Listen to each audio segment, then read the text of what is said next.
Oh, oh, Crystal Ball's so stupid. Oh, she's so stupid. All right, so there you go. So just remember, this is the guy that she is going to marry, who called her dumb, and rightfully so.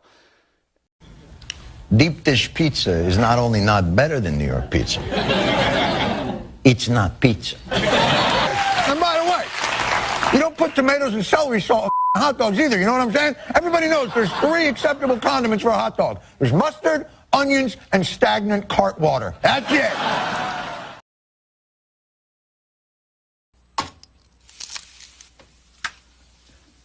I'm back, baby! What is going on, everyone? Welcome to the ever-evolving and never-ending Ready, Set podcast. If society's a joke, then we're just here for the first set. And, I wanted to talk about something that is basically something marketed as a Chicago-style hot dog, but basically does have ketchup on it. But they're like, it's not ketchup, it's tomatoes. And that would be Breaking Points. And as everyone knows here on this podcast, I am just struggling with this show because let's go back to the beginning. Breaking Points is hosted by Sagar and Jetty and Crystal Ball. They originally started at Rising, and both of them had their own careers in, talking head politics. It's crazy. I think the reason it works is because we both kind of came up in quasi-traditional background, right? Like Crystal came from the MSNBC world.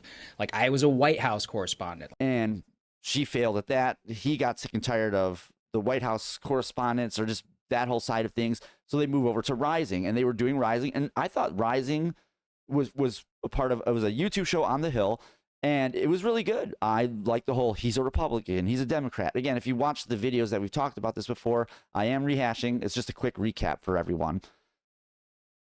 And I actually really thought that show was really good. Now, it did have this corporate news entity to it where they had 5-minute segments. They had to, get through it, just like if you're watching Fox News, MSNBC, CNN. And I believe they went on Rogan. Thank you. Thank you. Well, same. We feel the same. For sure. You guys are honest. I mean, we were talking about that earlier. Like, it's so rare that someone is just calling it like it is, like what you see. And obviously, you guys don't agree on everything, and no one does. But right, we all have varying opinions, but you say what you feel. And that is so valuable today. It's so unusual. It's just such a weird partisan time. And I thought this was a great idea. And again, I talked about this before. Like with the Rogan endorsement, I think it really gave Breaking Points, it's the same thing as Rogan tapping a comedian. This guy is funny. Their career changes. And he kind of was doing that for Crystal Ball and Sagar and Jetty when they created Breaking Points. And I was very excited for it, as I talked about in these first videos that we did. And over, 3 years now into this show, and last year I couldn't do it anymore. I cut it off, and that was kind of why we stopped talking about it, because I just stopped watching it. The problem with the Breaking Points is just, like, for instance, this Hamas war that just took place, I think it really kind of exposed just how inauthentic Breaking Points is. When this Hamas war took place, when they invaded Israel back on October 7th, it's as simple as, and I said this to the people that voted for Biden 4 years ago, you broke it, you bought it. I don't want to listen to you complain about inflation. You voted for all this. And the mixing of opinions minced with journo news is just not, I feel what people are looking for. I mean, maybe people that live in a bubble and want to hear the things that they want to hear, maybe that's what they're looking for. And maybe that's what Breaking Points is. I don't know. I don't watch it enough to know. And if that is the case, then that's sad. And I guess this video is over. But we're not going to take that shallow of a look at it. I just don't understand why Breaking Points would model their business exactly like, a corporate news entity would. I mean, this is kind of what my original issue with it was as it was evolving, because it definitely seems like it was just, something created by people who want to be in corporate news, but just don't want the chaotic structures of such. And it's like, it's essentially, if you can't beat them, join them. But like the whole Breaking Points thing is marketed as like, we're not like them. We're not corporate news. We're different. So why would Breaking Points model their business exactly like a corporate news entity and then market it as independent news? I mean, obviously because they want to stand out. Okay, that's understandable. But again, the proof is in the pudding in, the content they put out. It just constantly comes across as just like a light version of MSNBC. And it's just a bait and switch operation. It's perfect for political neophytes because you can watch this show and if you don't understand like the nuances of politics, the factions, just where people stand and just the history of everything, it's really easy to get sucked into this show Breaking Points and think, oh, well, they're giving it to me straight. Maybe they are. Again, the show really got away from what it should have been. And that was, he's a Republican, she's a Democrat. They talk about these things and they bounce these ideas off of each other. They talk to each other, they talk it out, and we go from there. And it just seems to be anything but nonstop. And this is kind of why I had to stop watching the show, because the whole idea of it is, it's a 50-50 split. She's going to say her point. She says she'll constantly talk over him. And, he maybe sometimes will talk over her when he's confident enough in it. And just that dynamic, watching that over and over and over, it just kind of, you always assume, well, she's a Democrat, he's a Republican. There's like some 50-50 split going on here in the business. Yeah, I don't think so. I think she owns Breaking Points, or at least a giant majority of it. And he's an employee. I don't think there's equal partnership in there. I mean, they've never really kind of said there was. It's just an assumed thing.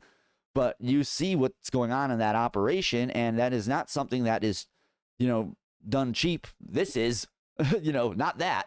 And you could see with the new studio, which I do believe we talked about last time, like, where is this influx of money coming in? Sure, there's premium subscribers. I think that premium subscriber package is it really 10 grand? That's crazy. If people are paying 10 grand to, again, what people find value in, that is fine. But to give that kind of money to that show, why didn't you just give it to Fox News? Why don't you give it to CNN, MSNBC? It's the same thing at this point. The whole thing with corporate news, too, is it's essentially multimillionaires or millionaires reporting on multimillionaires while moaning about billionaires, billionaire privileges. And this is true for all corporate news. And it's just so funny to me to watch a bunch of millionaires complain about billionaires. What's interesting about that is these multimillionaires and millionaires, they operate in these circles where they're not going to always be rubbing elbows with people in higher ends of society, but they're going to definitely have more access to them than you or me will.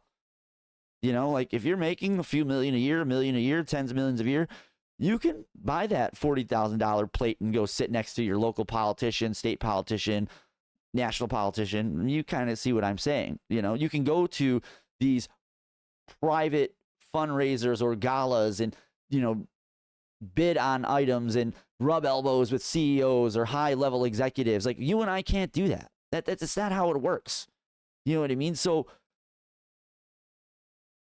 this whole idea of millionaires reporting on multimillionaires, complaining about billionaires, it just doesn't make any sense. It just comes across as so disconnected to the rest of America, because I'm with people that make tens and tens of thousands of dollars, and nobody gives a shit about any of this stuff that they talk about. I don't hear anybody talking about Joe Biden, Kamala Harris.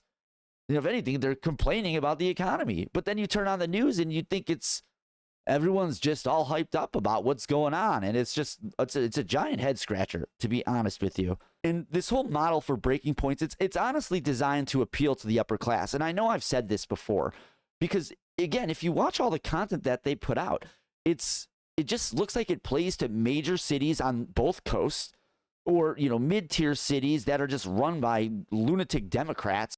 Breaking Points is essentially on the political spectrum between left and maybe center. It doesn't really go beyond center. And I think that's crazy, because it should be somewhat center right at the very least, or at least going that way. And you could say in some areas they do. Those are the subjects that Sagar knows about. But I don't really see them, it's always in that leftist corporate media, like Nina Turner, Bernie Sanders style bent. And it's just like, I'm not interested in watching that. I would like to watch that if there was someone like Sagar to offset all of that, but he doesn't do that. And it just totally takes away from the value of the show.